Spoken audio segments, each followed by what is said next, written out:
Hello everyone! So for today's video, gagawa tayo ng simpleng salad lamang gamit ang yogurt at cucumber.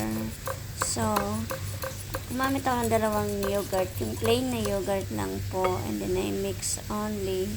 And then meron tayong isang cucumber. So gumamit lang ako dyan ng isang malaki-laking cucumber, and then isang medium cucumber. So, gumamit ako ng dalawa para sa tamang-tama lamang na kailangan ko para sa yogurt. So, slice ko lang ng maliliit. Yan, yung katamtaman lang, yung easy lang para pag subo natin ay tamang-tama lang po. Hindi tayo mabulunan.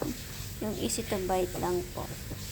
Yan, pinat ko lang ng maliliit para maganda yung set aside, and then ganyan lang po para lang tayong